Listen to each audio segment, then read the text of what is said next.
ഒരു സൈനിക ഉദ്യോഗസ്ഥനായി 17 വർഷത്തോളം ആർമിയിൽ വർക്ക് ചെയ്യുകയും അതിനുശേഷം ഇപ്പോൾ ഒരു പാസ്റ്ററായി KFM ചർച്ചിലെ പാസ്റ്ററായി പ്രവർത്തിക്കുന്നു. അത് രണ്ടും രണ്ട് ധ്രുവങ്ങൾ പോലെയാണ്. പല ആൾക്കാരും പറയാറുണ്ട്, അങ്ങനെയുള്ളവർ സൈനിക ഉദ്യോഗസ്ഥർ അങ്ങനെയൊക്കെ പൊസിഷനിലിരിക്കുന്നവരൊരിക്കലും ഈ ഒരു ലെവലിലേക്ക് വരില്ല. പക്ഷേ ആ ജീവിതത്തിൻ്റെ മാറ്റങ്ങൾ, അനുഭവങ്ങളൊക്കെ ഇന്ന് അനേകർക്ക് അത് അവരുടെ ജീവിതത്തിൽ നിന്ന് പങ്കുവയ്ക്കുമ്പോൾ അത് അനേകർക്കൊരു ബ്ലെസ്സിങ്ങായി മാറും. ഏത് പ്രായത്തിലാണ് സൈനിക സേവനത്തിനായി കടന്നുപോയതെന്നും അവിടെ ഉണ്ടായ അനുഭവങ്ങൾ, ഏതെങ്കിലും യുദ്ധങ്ങളിൽ പങ്കെടുത്തിട്ടുണ്ടോ, അങ്ങനെയൊക്കെയുള്ള ഒത്തിരി എക്സ്പീരിയൻസ് കാണുമല്ലോ, ഇന്ന് നമ്മളോട് പങ്കുവയ്ക്കുക. അതുപോലെ തന്നെ ഒരു സൈനിക സേവകനെ വിവാഹം കഴിച്ച ആശ സിസ്റ്ററുടെ ജീവിതത്തിൻ്റെ അനുഭവങ്ങളും ഒക്കെ ഇന്ന് നമ്മളോട് പങ്കുവയ്ക്കുന്നതാണ്.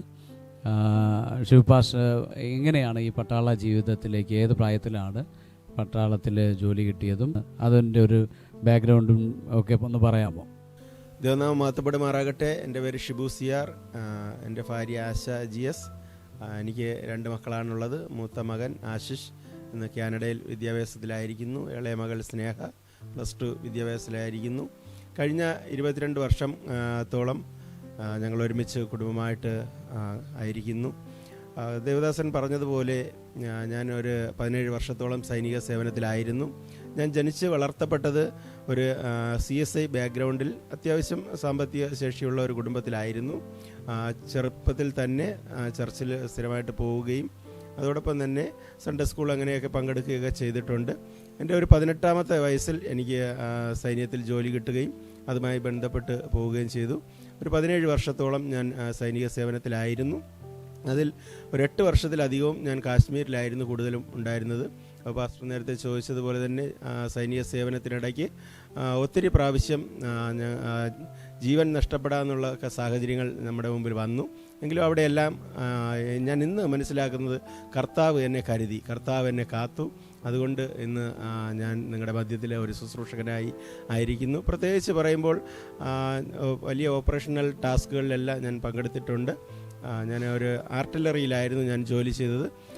305 മീഡിയം റെജിമെൻ്റ് എന്ന് പറയുന്ന റെജിമെൻറ്റിലായിരുന്നു. അതിലെ എക്യുപ്മെൻറ്റ് ബോഫോഴ്സ് ഗണ്ണായിരുന്നു. പ്രധാനമായിട്ട് കാർഗിലിലായിരുന്നു ഒരു ഓപ്പറേഷണൽ ടാസ്കിൽ ഞാൻ പങ്കെടുത്തിട്ടുള്ളത്.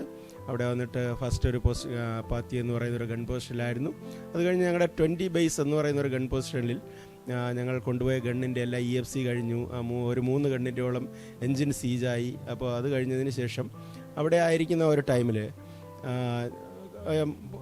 കേടായ ഗണ്ണുകൾ അവിടെ ഇട്ട് അടുത്ത ടീം മൂവ് ഫോർവേഡിലേക്ക് പോയി. അവിടെ ഞാനായിരുന്നു. അവിടെ നിന്ന് ഞാൻ പോയതിന് അടുത്ത ദിവസം ആ ഗണ്ണേരിയയിൽ പാകിസ്ഥാൻ്റെ ഒരു ഷെല്ലിങ് ഉണ്ടാകുകയും അവിടെ ഉണ്ടായിരുന്ന എല്ലാവരും, അവിടെ എൻ്റെ കൂടെ ഉണ്ടായിരുന്ന സഹപ്രവർത്തകരെല്ലാവരും വീരമൃത്യു വരികയും ചെയ്തു. ഞാൻ ഈ ഒരു അനുഭവം കേട്ടിട്ടുണ്ട്. കാർഗിൽ യുദ്ധം നടക്കുന്ന സമയത്ത് നിങ്ങളായിരുന്ന സ്ഥലത്ത് നിന്നും മൂവ് ചെയ്ത അതിൻ്റെ പിറ്റേ ദിവസം അല്ലേ അവിടെ പാകിസ്ഥാൻ്റെ ഷെല്ല ആക്രമണം ഉണ്ടായിരുന്ന ആൾക്കാർ. അപ്പോൾ ദൈവത്തിൻ്റെ വലിയൊരു പ്രൊട്ടക്ഷൻ അന്നേ ജീവിതത്തിലുണ്ടായിരുന്നു അല്ലേ? ആ ഒരവസ്ഥയിൽ നിന്ന് ദൈവം അത്ഭുതകരമായി രക്ഷിച്ചു. കാർഗിൽ യുദ്ധം പോലെ തന്നെ വേറെ യുദ്ധങ്ങളിലൊക്കെ പങ്കെടുത്തിട്ടുണ്ടോ? ഇല്ല, കാർഗിലാണ് മെയിനായിട്ട് ഒരു ഓപ്പറേഷണൽ ടാസ്കിൽ പോകുന്നത്.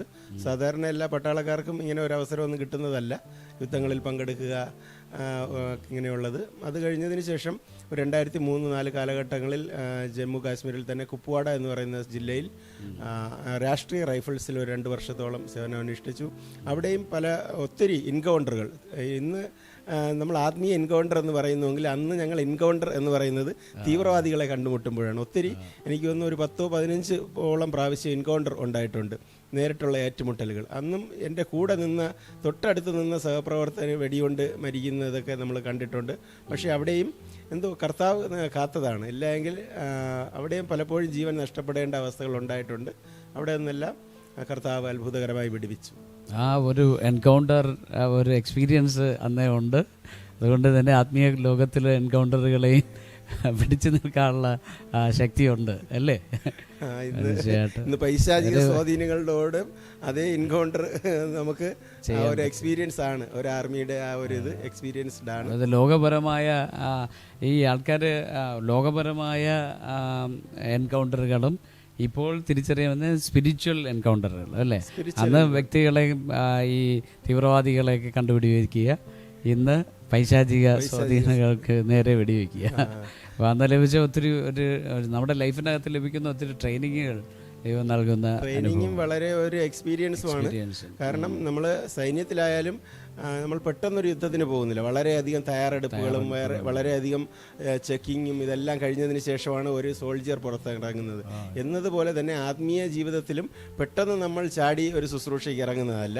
നമ്മൾ ഒത്തിരി പ്രാർത്ഥിച്ചും ദൈവസന്നിധിയിൽ ഇരുന്നും ഉപവസിച്ചും ഒരു സ്പിരിച്വൽ വാർഫെയറിന് വേണ്ടി നമ്മൾ പ്രിപ്പയർ ചെയ്യണം അല്ലേ? ആർമിയിലൊക്കെ ഒത്തിരി പ്രിപ്പറേഷൻ, ഒരു യുദ്ധം കേട്ടാലൊന്നും പെട്ടെന്ന് യുദ്ധത്തിനായിട്ട് തയ്യാറാകില്ല. പക്ഷേ ഹിഡനായിട്ട് അതിനുള്ള പ്രിപ്പറേഷൻ ഉണ്ടാകും അല്ലേ? പ്രത്യേകിച്ച് ഇതുണ്ട് ടാസ്കുകൾ ചെയ്യുന്നത്. ഇപ്പോൾ ഒരു യുദ്ധം എന്ന് പറയുമ്പോൾ നമ്മുടെ ഒരാളിൻ്റെ യുദ്ധമല്ല, 1,00,000 പേർ 2,00,000 പേർ പങ്കെടുക്കുന്നതാണ്. അപ്പോൾ അതിന് സ്ട്രൈക്ക് കോറുകളുണ്ട്. ഞാൻ സ്ട്രൈക്ക് കോറിൽ വർക്ക് ചെയ്തിട്ടുണ്ട്. സ്ട്രൈക്ക് കോർ എന്ന് പറയുമ്പോൾ അവർക്ക് ഒരു ലൊക്കേഷനുണ്ട്.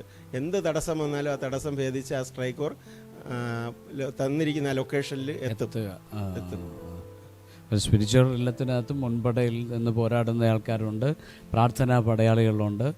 അങ്ങനെ അതിനുവേണ്ടി ദൈവത്താൽ പ്രയോജനപ്പെടുന്ന ശക്തരായ ഓഫീസേഴ്സ്, അങ്ങനെ ഡിഫറെൻ്റ് ഓഫീസേഴ്സ് സ്പിരിച്വൽ ഇല്ലത്തിൽ വർക്ക് ചെയ്യുന്നത് പോലെ തന്നെ എല്ലാം ഒരു എക്സ്പീരിയൻസ് അല്ലേ? അപ്പോൾ 18ാമത്തെ വയസ്സിൽ ആർമിയിലേക്ക് ചെയ്തു. 17 വർഷത്തെ വളരെ നീണ്ടമായ വളരെ പലയിടങ്ങളിലും പല സ്റ്റേറ്റുകളിലും വർക്ക് ചെയ്തു അല്ലേ? ഓക്കെ. വിവാഹം എപ്പോഴായിരുന്നു? വിവാഹം ഈ സൈനിക സേവനത്തിൽ തന്നെ 2003 വിവാഹം കഴിഞ്ഞത്. വിവാഹം കഴിഞ്ഞു 2003. അതെ, 2003 വിവാഹം കഴിഞ്ഞത്. കുടുംബമായിട്ട് സന്തോഷമായിട്ടായിരിക്കുന്നു. അപ്പോൾ ഈ വിവാഹം കഴിക്കുന്ന സമയത്ത് ഒരു പട്ടാളക്കാരനെ വിവാഹം കഴിക്കാനുള്ള ആഗ്രഹമായിരുന്നോ ആശാസിസ്റ്റന്റ്? ശരിക്കൊരു പട്ടാളത്തുകാരനെ വിവാഹം കഴിക്കുക എന്നുള്ള അങ്ങനെ ഒരു ഒരുക്കത്തിലല്ലായിരുന്നു. ദൈവത്തിൻ്റെ ഒരു പദ്ധതി ആയിരിക്കാം, ദൈവത്തിൻ്റെ ഒരു മുൻനിർണയമായിരിക്കാം. വിവാഹത്തെക്കുറിച്ച് ചിന്തിക്കാത്ത ഒരു സമയത്താണ് വിവാഹ ആലോചന വന്നതും വിവാഹം നടന്നതും. ഞാൻ പ്രതീക്ഷിക്കാത്ത ജീവിതാനുഭവത്തിൽ കൂടെ ആയിരുന്നു പിന്നീട് പോയിക്കൊണ്ടിരുന്നത്. ഒരു പട്ടാളക്കാരനെ എനിക്കൊന്നും ആശ്വസിച്ചൊക്കെ കുഞ്ഞുനാൾ മുതലേ CSAയിലാണെങ്കിലും നല്ല പ്രാർത്ഥനയുടെ ഫാമിലിയും ഒക്കെ ആയിരുന്നു. അപ്പോൾ ഒരു പട്ടാളക്കാരനെ വിവാഹം കഴിക്കുമ്പോൾ ഈ പട്ടാളക്കാരൊക്കെ മിക്കവരും മദ്യപാനികളും അല്ലെങ്കിൽ മദ്യം ഫ്രീ ആയിട്ട് കിട്ടുമ്പോൾ, അപ്പോൾ ഈ ഷിബു പട്ടാളക്കാരൻ ആർമി ഓഫീസറും മദ്യപിക്കുകയും അങ്ങനെയുള്ള പ്രശ്നങ്ങളൊക്കെ അനുഭവിച്ചിട്ടുണ്ടോ? മദ്യപിക്കാറുണ്ടായിരുന്നു എന്ന് പറയുമ്പോൾ ഒത്തിരി മദ്യപിച്ചിട്ട് അങ്ങനെ വയലൻ്റ് ആകുന്ന സ്വഭാവമല്ല.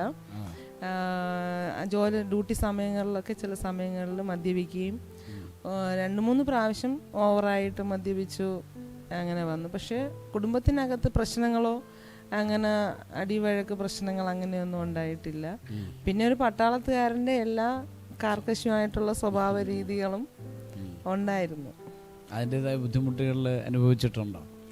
ബുദ്ധിമുട്ടുകളെന്ന് പറയുമ്പോൾ എൻ്റെ ഒരു ജീവിത രീതി, ഒരു ആത്മീക ഒരു പശ്ചാത്തലം, പിന്നെ എൻ്റെ 18 വയസ്സ് കഴിയുന്ന സമയത്താണ് വിവാഹം നടന്നത്. അപ്പോൾ ആ ഒരു പക്വതയുടെ ഒരു കുറവ്, ഒരു ജീവിതാനുഭവത്തിലുള്ള കുറവ് ഉണ്ടായിരുന്നു. എപ്പോഴും ദൈവമായിട്ടുള്ള ബന്ധത്തിലായിരുന്നു ഞങ്ങളുടെ ഫാമിലി. പ്രാർത്ഥനയും, എൻ്റെ ഭവനത്തിൽ ആരും അങ്ങനെ മദ്യപിക്കുകയോ അങ്ങനെ ലോകപരമായിട്ടൊരു ജീവിതാനുഭവം ഇല്ലായിരുന്നു. അപ്പോൾ വിവാഹം കഴിഞ്ഞു ഒരല്പമാണ് മദ്യപിക്കുന്നതെങ്കിൽ എനിക്ക് അത് വലിയൊരു മാനസികമായിട്ട് എനിക്ക് ഭയങ്കര വിഷമമുള്ള ഒരു കാര്യമായിരുന്നു. കർത്താവിനെ അറിയാതെ എന്നെ ഏറ്റവും കൂടുതൽ ഭാരപ്പെടുത്തിയത് ഒരു മദ്യപാനി ഒരിക്കലും സ്വർഗരാജ്യം അവകാശമാക്കുകയില്ല എന്നുള്ള ആ കുഞ്ഞുനാളിലുള്ള ആ ഒരു ഭയം. പിന്നത്തേതിൽ ഈ ചെറുതായിട്ട് മദ്യപിക്കുമ്പോഴും അതെന്നെ ഒരുപാട് മാനസികമായിട്ട് ഭാരപ്പെടുത്തി. ഒരു ചെറിയ പ്രായവും അല്ലേ? അതെ. അപ്പോൾ പ്രാർത്ഥിക്കുമായിരുന്നോ?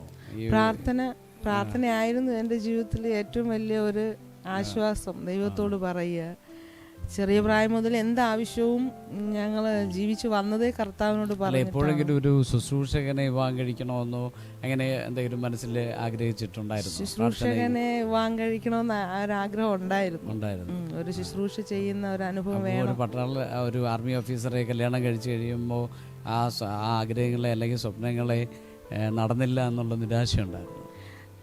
നടക്കാൻ സാധ്യതയില്ല എന്നൊരു, നടക്കാനും പോകുന്നില്ല, നടന്നില്ല, ആ ഒരു വിഷമം ഉണ്ടായിരുന്നു. ഇദ്ദേഹത്തിൻ്റെ മാനസാന്തരത്തിന് വേണ്ടിയോ അല്ലെങ്കിൽ ദൈവവിശ്വാസിയാകണമെന്നുള്ള രീതിയിൽ പ്രാർത്ഥിച്ചിട്ടുണ്ടോ? തീർച്ചയായിട്ടും. ഞാൻ വാൻ കഴിഞ്ഞു 40-45 ദിവസം കഴിയുമ്പോൾ ചേട്ടൻ തിരികെ ജോലി സ്ഥലത്തേക്ക് പോയി. ഈ 40-45 ദിവസവും ഭയങ്കര സന്തോഷമായൊരു ജീവിതം തന്നെയാണ്. ഭൗതിക തലത്തിൽ നോക്കിയാൽ എനിക്ക് യാതൊരു ബുദ്ധിമുട്ടോ വിഷയങ്ങളോ ഒന്നുമില്ല. കുറച്ച് ആ പട്ടാളത്തുകാരുടെ കുറച്ച് സ്ട്രിക്റ്റും കാര്യങ്ങളൊക്കെ ആണെങ്കിലും കരുതാനും സ്നേഹിക്കാനും ഒക്കെ നല്ല ഒരു വ്യക്തി എന്ന നിലയിൽ നല്ലൊരു വ്യക്തിയായിരുന്നു. പക്ഷെ ആത്മീക ജീവിതത്തിലോട്ട് വരുമ്പം പ്രത്യേകിച്ച് ശുശ്രൂഷകരെ താല്പര്യമില്ല, പെന്തക്കോസ്ത് വിശ്വാസത്തോട് താല്പര്യമില്ല. അങ്ങനെ ആ ഒരു അനുഭവം എന്നെ വളരെയേറെ ഭാരപ്പെടുത്തി. പിന്നെ പ്രാർത്ഥിക്കുവാൻ തുടങ്ങി. എൻ്റെ ഒരു പ്രാർത്ഥന എന്ന് പറയുന്നത് ഒരാളോടെങ്കിലും സുവിശേഷം പറഞ്ഞ് രക്ഷയിലേക്ക് കൊണ്ടുവന്നിട്ട് ആണ് ദൈവം ആ ജീവിതം അവസാനിക്കുന്നതിന് മുന്നമേ അങ്ങനെ ഒരു അനുഭവം വേണമെന്ന് ഞാൻ പ്രാർത്ഥിച്ചിട്ടുണ്ട്. കാരണം എൻ്റെ വിവാഹം കഴിഞ്ഞിട്ട് പോയത് ജമ്മു കാശ്മീരിലോട്ടായിരുന്നു. അന്ന് ഒത്തിരി പ്രയാസങ്ങളും പ്രശ്നങ്ങളും ഒക്കെ നടക്കുന്ന ഒരു സാഹചര്യത്തിലായിരുന്നു. അപ്പോൾ ജീവന് വലിയ ഗ്യാരണ്ടി ഇല്ല, പറയാൻ പറ്റത്തില്ല. അപ്പോൾ ഞാൻ പ്രാർത്ഥിക്കുമായിരുന്നു രക്ഷയെ തിരിച്ചറിയുക. പട്ടാളത്തിൽ ഈ ആർമി ഈ യുദ്ധത്തിനൊക്കെ പോകുമ്പോൾ ടെൻഷൻ ഇല്ലായിരുന്നു?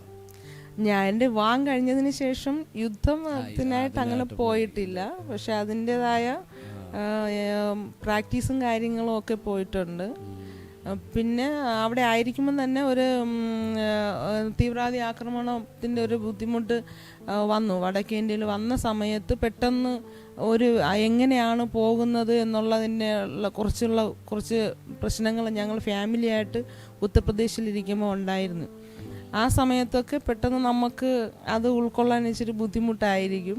പിന്നെ ദൈവത്തിൻ്റെ കൃപയാൽ അന്നും ദൈവത്തിൻ്റെ പരിപാലനം കൂടെ ഉണ്ടായിരുന്നു. ഈ എപ്പോഴാണ് ഈ വിശ്വാസത്തിൽ ഒരു വ്യക്തിപരമായ ദൈവമായിട്ടുള്ള ഒരു ബന്ധത്തിനകത്തേക്ക് ശിവപാസ് വരാൻ കാരണമായത്? ഞാൻ വിവാഹം കഴിഞ്ഞതിന് ശേഷം എൻ്റെ ഭാര്യയുടെ ഭവനത്തിലൊക്കെ അനേകരിങ്ങനെ പ്രാർത്ഥിക്കാൻ വരാറുണ്ടായിരുന്നു. അപ്പോൾ ഈ 2006 എനിക്ക് തോന്നുന്നു 2006 ഇങ്ങനെ ഞാൻ 3 പ്രാവശ്യം സിയാച്ചിൻ ഗ്ലേസിയറിൽ പോയിട്ടുണ്ട്. 3ാമത്തെ പ്രാവശ്യം പോയപ്പോൾ അവിടുത്തെ തണുപ്പ് ഭയങ്കര തണുപ്പാണ്, മൈനസ് ടെമ്പറേച്ചർ.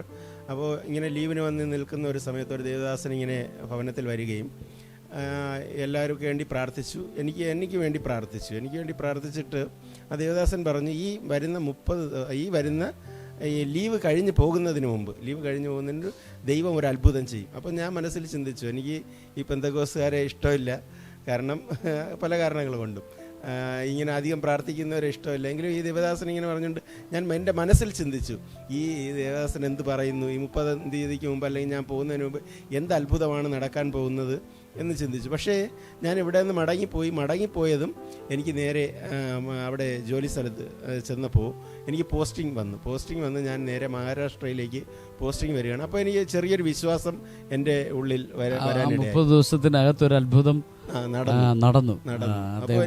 വിശ്വാസം ചെറുതായിട്ടുണ്ടായി. അതൊരു വിശ്വാസത്തിന്റെ ഒരു ആരംഭത്തിന്റെ. പിന്നെ എങ്ങനെയാണ് പൂർണ്ണമായ വലിയൊരു വിശ്വാസം വന്നത്? സൈനിക സേവനം എല്ലാം കഴിഞ്ഞു. ഞാൻ 2012 റിട്ടയർഡായി. അപ്പോൾ ഇങ്ങനെ ഇടയ്ക്കൊക്കെ ആ സമയങ്ങളിൽ കൺവെൻഷനുകളൊക്കെ നടക്കാറുണ്ട്. അപ്പോൾ ഭാര്യ പറയും കൺവെൻഷന് പോകാം. അപ്പോൾ ഭാര്യയെ കൊണ്ടുപോകുമ്പം നോക്കും പോകണമല്ലോ. അപ്പോൾ അങ്ങനെ പോകുമ്പോൾ ഒരു കൺവെൻഷനിൽ ഒരു ശുശ്രൂഷകൻ ഇങ്ങനെ പറഞ്ഞു, നിങ്ങളുടെ ഭവനത്തിൽ ഒരു അംഗവൈകല്യമുള്ള കുഞ്ഞുണ്ടെങ്കിൽ നാളെ ആ കുഞ്ഞിനെ കൊണ്ടുവരണം ഇങ്ങനെ പറഞ്ഞു. അപ്പോൾ പെട്ടെന്ന് എൻ്റെ ഭാര്യ പറഞ്ഞു, എൻ്റെ തന്നെ ഒരു കുഞ്ഞമ്മയുടെ മകളുടെ മകൾ ഇതുപോലെ ഒരു പ്രശ്നമുള്ള ഒരു കുഞ്ഞുണ്ടായിരുന്നു. അപ്പോൾ ഞങ്ങൾ അവരെ വിളിച്ച് പറഞ്ഞു, അവർ വരാനൊന്നും സാധ്യതയില്ല, അവരെല്ലാം CSI-കാരാ. അപ്പോൾ അങ്ങനെ വിളിച്ച് പറഞ്ഞു. അടുത്ത ദിവസം അവരെയും കൊണ്ട് വന്നു ആരാധനയെല്ലാം കഴിഞ്ഞു. പലരും സൗഖ്യമായി, പലതും നടന്നു. പക്ഷേ ഈ കുഞ്ഞിൻ്റെ പേര് വിളിക്കുകയോ പറയുകയോ ചെയ്തില്ല. ദേവദാസൻ മറന്നുപോയി എന്ന് തോന്നുന്നു. പക്ഷേ ആശീർവാദം പറഞ്ഞ ആ സമയത്ത് അദ്ദേഹം പറഞ്ഞു, ഇന്നലെ ഞാൻ പറഞ്ഞ ആ കുഞ്ഞിനെ ഇവിടെ കൊണ്ടുവന്നിട്ടുണ്ട്, ആരെങ്കിലും കൊണ്ടുവന്നിട്ടുണ്ടോ എന്ന് ചോദിച്ചു. അപ്പോൾ ആ കുഞ്ഞിനെയും കൊണ്ട് എൻ്റെ ഭാര്യയാണ് പോകുന്നത്. അപ്പോൾ ഞാൻ പുറകിൽ അങ്ങ് മണ്ണിൻ്റെ പുറത്ത് ഇരിക്കുക. അപ്പോൾ ഈ ഭാര്യയെ കൊണ്ടുപോകുന്നത് കണ്ടുകൊണ്ട് ഞാനും കൂടെ പോയി അടുത്ത് നിന്ന് എന്താണ് ചെയ്യുന്നതെന്ന് നോക്കിയപ്പോൾ വിശ്വാസമൊന്നും അല്ല, പരീക്ഷണം പോലെ എന്താണ് നടക്കുന്നത് എന്നറിയണമല്ലോ. എല്ലാ തട്ടിപ്പാണോ ഉടായിപ്പാണോ എന്താണ് നടക്കുന്നതെന്ന് അറിയണം. അപ്പോൾ ഞാനിങ്ങനെ നോക്കി. അപ്പോൾ എനിക്കറിയാം ആ കുഞ്ഞിന് അംഗവൈകല്യമുണ്ട്. ഡോക്ടർമാർ പറയുന്നുണ്ട് ഇത് കുറേ കഴിഞ്ഞാലേ ഈ കാലെല്ലാം ശരിയാകത്തുള്ളൂ, ഇനി ഒത്തിരി ചികിത്സ ചെയ്യണമെന്ന് പറഞ്ഞു. പക്ഷേ ആ ദേവദാസൻ പ്രാർത്ഥിച്ച് കൈവച്ചപ്പോൾ തന്നെ ആ കാല് രണ്ടും നോർമലായി, ആ കുഞ്ഞ് സൗഖ്യമായി. അപ്പോൾ എനിക്ക് പൂർണ്ണമായി വിശ്വാസം ഉണ്ടായി. ആ നിമിഷം തന്നെ ഒരു അത്ഭുതം കണ്ടു. കാല് ശരിയായി. അപ്പോൾ ഞാൻ അന്ന് തന്നെ ആ ദേവദാസൻ 2 ദിവസം കൊണ്ട് പറയുന്നുണ്ട്, നാളെ സ്നാനമുണ്ട്, ആരെങ്കിലും സ്നാനപ്പെടണോ, ആരെങ്കിലും രക്ഷിക്കപ്പെടാനുണ്ടോ, അവിടെ വെച്ച് ഞാൻ രക്ഷയേറ്റ് പറഞ്ഞു. ആ സ്ഥലത്ത് വെച്ച് ഞാൻ രക്ഷയേറ്റ് പറഞ്ഞു. ഒരു അത്ഭുതം പൂർണ്ണമായിട്ട് കണ്ടു. എന്റെ ചിന്താഗതി മാറി. ഞാൻ ചിന്തിച്ചത് ബൈബിളിൽ അത്ഭുതം പറഞ്ഞിട്ടുണ്ട്, 2000 വർഷങ്ങൾക്ക് മുമ്പ് നടന്നു കാണും. ഇപ്പോൾ ആധുനിക യുഗമാണ്, ഡോക്ടേഴ്സ് ഉണ്ട്, ഹോസ്പിറ്റലുകളുണ്ട്, എല്ലാ കാര്യങ്ങളുണ്ട്, ഇപ്പോൾ അതിൻ്റെ ആവശ്യമില്ലല്ലോ എന്ന് ഞാൻ കരുതിയത്. പക്ഷേ എൻ്റെ കണ്ണുകൊണ്ട് ഞാനൊരു അത്ഭുതം കണ്ടു. അപ്പോൾ എനിക്കത് വിശ്വാസമായി. ഞാൻ അടുത്ത ദിവസം തന്നെ സ്നാനപ്പെട്ടു. രക്ഷിക്കപ്പെട്ടു. ഈ അപ്പോസ്തല പ്രവൃത്തികൾ പറയുന്ന പോലെ അവർ വചനം കൊണ്ടു കൈക്കൊണ്ടു, അവർ സ്നാനം സ്വീകരിച്ചു എന്ന് പറഞ്ഞതുപോലെ ഈ അത്ഭുതം കണ്ടു, മാനസാന്തരപ്പെട്ടു അല്ലേ. അടുത്ത ദിവസം നെക്സ്റ്റ് ഡേ തന്നെ സ്നാനം സ്വീകരിച്ചു. അതിനുശേഷം ഞാൻ ഒരു ആത്മാവിലും സത്യത്തിലും ആരാധിക്കുന്ന ഒരു ശുശ്രൂഷയിൽ ഇങ്ങനെ 2-3 മാസമൊക്കെ പോയി. അങ്ങനെയാണ് ഇപ്പോൾ എൻ്റെ ഭാര്യയൊക്കെ പറഞ്ഞത്, ഇങ്ങനെ പണ്ട് രക്ഷിക്കപ്പെട്ട ശ്രീജു പാസ്റ്ററും ഒക്കെ ഇവിടെ നെടുവങ്ങാട് ആരാധന നടത്തുന്നു. അങ്ങനെയാണ് ഞാൻ KFMലേക്ക് വന്നതിന് ശേഷം അന്ന് മുതൽ KFM ചർച്ചിൽ ആയിരിക്കുന്നു.